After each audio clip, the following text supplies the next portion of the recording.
रुको रुको, कंप्यूटर खरीदने जा रहे हो?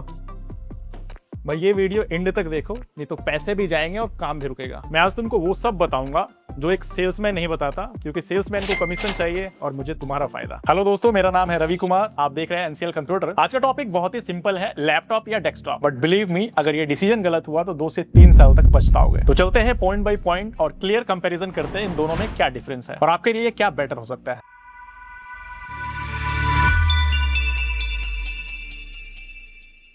तो पहला कंपैरिजन हम प्राइस में ही कर लेते हैं। अगर आप सेम बजट में लैपटॉप या डेस्कटॉप का कंपैरिजन करेंगे तो आपको डेस्कटॉप बेटर परफॉर्मेंस देगा, बेटर ऑप्शंस आपको देखने को मिलेंगे, better RAM, better storage, better processor. वही सेम बजट में अगर आप लैपटॉप लेते हैं तो लैपटॉप का प्रोसेसर भी वीक होगा, रैम भी कम होगा और स्टोरेज डिवाइस भी कम होगा। तो प्राइस कंपैरिजन में देखें तो डेस्कटॉप आपका जीतता है। जैसे अगर आप 40,000 के आसपास का लैपटॉप परचेस करते हो तो उसमें आपको इंटेल कोर i3 का प्रोसेसर मिलेगा, 8GB का रैम, 256GB का स्टोरेज देखने को मिलेगा। डेल, HP, लेनोवो, कोई सा भी ब्रांड्स का आप ले सकते हो। सेम कॉन्फ़िगरेशन में अगर आप डेस्कटॉप बिल्ड कराते हो तो आपको इंटेल i3 की जगह आप i5 तक का प्रोसेसर उसमें इंस्टॉल करा सकते हो। स्टोरेज डिवाइस 512GB तक का ले सकते हो। तो सेम बजट में better performance, better speed, better output आपको देखने को मिलेगा। इसके साथ ही आपको डेस्कटॉप में बड़े स्क्रीन साइज सेलेक्ट करने का ऑप्शन, कीबोर्ड माउस सेलेक्ट करने का ऑप्शन, यानी कंप्लीट फ्रीडम आपको मिलता है। सबसे मेन बात, फ्यूचर ऑप्शंस भी आपको डेस्कटॉप में देखने को मिल जाते हैं जो कि लैपटॉप में नहीं मिलता। तो इस कंपैरिजन में तो आपके लिए डेस्कटॉप लेना बेस्ट होगा। बट रुको, अभी रिजल्ट मत निकालो, ये तो सिर्फ पहला राउंड है। तो दूसरे राउंड पे है पोर्टेबिलिटी का। अगर आप कॉलेज, स्कूल या ऑफिशियल काम करते हो, पोर्टेबिलिटी का जरूरत पड़ता है तो डेस्कटॉप सर पे उठा के तो नहीं जाओगे ना। उस केस में आपके लिए लैपटॉप यूजर फ्रेंडली होने वाला। भाई ऑनलाइन क्लास करना है, कहीं बाहर जाके काम करना, ऑफिस में काम करना है, मीटिंग करना है, ट्रैवल करना है, कॉलेज करना है, ऑनलाइन क्लासेस करना है या फील्ड वर्क करना है, तो इस केसेस के लिए आपके लिए लैपटॉप बेस्ट है। डेस्कटॉप को सर पे उठा के हर जगह जा नहीं सकते।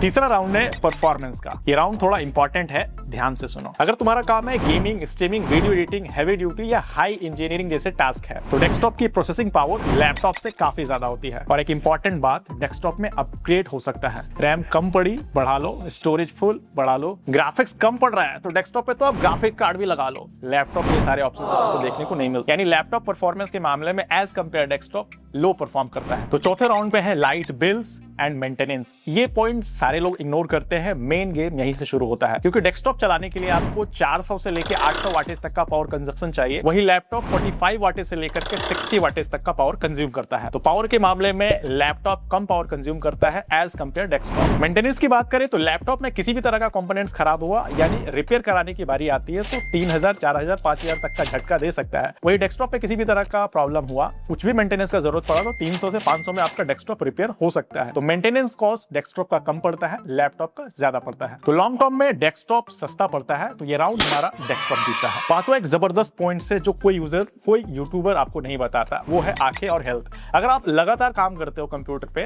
तो आपके लिए कंप्यूटर कंफर्टेबल होने वाला है, क्योंकि एक जगह स्टेबल बैठ के कुर्सी में काम करते हो तो किसी भी तरह का आपके बॉडी में और आंख में बहुत ज्यादा इफेक्ट नहीं होगा। वही अगर आप लैपटॉप का इस्तेमाल करते हो, कभी गार्डन में, कभी लेटे लेटे, कभी बेड पे, तो कभी पता चलेगा कमर दुख रहा है, कभी गर्दन दुख रहा है, कभी आंखें चुभ रही है। तो इस तरह के प्रॉब्लम्स आपको हो सकते हैं। तो अगर आपको आपका आंख और बॉडी सेफ रखना है और लंबे समय तक काम करना है तो आपके लिए डेस्कटॉप लेना सबसे बेस्ट होने वाला है। तो आप करते हैं डिसीजन कि आपके लिए कौन सा लेना बेस्ट है। मैं आपको एक सिंपल फॉर्मूला देने वाला हूं। लैपटॉप लो अगर तुम स्टूडेंट्स हो, ऑनलाइन मीटिंग्स वगैरह करते हो, ऑफिस जाते हो, घर में स्पेस कम है, लाइट्स का प्रॉब्लम है, browsing, documents, zoom cam, mailing, इस तरह के काम है, इंटरनेट सर्फिंग करना है, टाइपिंग्स वगैरह प्रैक्टिस करना है, तो आपके लिए लैपटॉप लेना रिकमेंडेड है। डेस्कटॉप लो अगर घर या ऑफिस में फिक्स्ड काम है, 3-4 घंटा, 5 घंटा लगातार काम करते हो, गेमिंग करते हो, स्ट्रीमिंग करते हो, किसी भी तरह का प्रोफेशनल काम करते हो, लगातार बैठ के काम करना है, तो आपके लिए डेस्कटॉप लेना बेस्ट होगा। अगर पूछो मेरी राय तो घर के लिए डेस्कटॉप, बाहर के लिए लैपटॉप। अगर दोनों काम है तो घर के लिए एक बढ़िया सा डेस्कटॉप ले लो और बाहर के लिए एक सेकंड हैंड ढंग का लैपटॉप ले लो जो कभी कभार इस्तेमाल होता है। दोनों काम आपका इजीली हो जाएगा। और भाई बोनस टिप जो मैं अपने सब्सक्राइबर को बताता हूँ, कई बार मेरे पास कस्टमर्स आते हैं और कहते हैं भाई लैपटॉप लिया था, इसमें ये प्रॉब्लम आ रहा है, ये नहीं हो पा रहा, वो नहीं हो पा रहा। तो भाई मैं तुम्हें बता देता हूँ, कंप्यूटर खरीदना है कोई फैशन शो नहीं है। जिस काम के लिए आप कंप्यूटर या लैपटॉप परचेस कर रहे हो, पहले आपको डिसाइड कर लो क्या इस्तेमाल करना है। नहीं समझ आता है तो आप डायरेक्टली एनसीएल कंप्यूटर आओ, मैं आपको फ्री में गाइड करूंगा, फ्री में समझाऊंगा कि आपके नीड रिक्वायरमेंट के अकॉर्डिंग लैपटॉप लेना बेस्ट है या डेस्कटॉप लेना बेस्ट है, फिर आप फाइनल डिसीजन लेना। और इस कंसल्टेंसी के लिए हम किसी भी तरह कोई हिडन चार्ज नहीं लेते। स्क्रीन पे हमारे सेल्स एक्सपर्ट का नंबर फ्लैश हो रहा है, वहां से भी आप डायरेक्टली हमसे कांटेक्ट कर सकते हैं। अगर आप रांची झारखंड के नियर बाई है तो हमारे स्टोर का नाम है एनसीएल कंप्यूटर, जो कि रांची झारखंड में है। हमारे स्टोर का एड्रेस और सारा डिटेल आपको डिस्क्रिप्शन में देखने को मिल जाएगा, वहां से आप डायरेक्टली चेकआउट कर सकते हैं। दोनों में मैंने डिटेल डिटेल कंपैरिजन करके आपको बता दिया। अब तुम बताओ मुझे कमेंट करके कि आप अपने लिए लैपटॉप ले रहे हो या डेस्कटॉप। वीडियो थोड़ा भी इंफॉर्मेटिव लगा, वीडियो पसंद आया तो वीडियो को लाइक करना, चैनल को सब्सक्राइब करना बिल्कुल ना भूलें। मिलता है अगले वीडियो में किसी नई टॉपिक के साथ।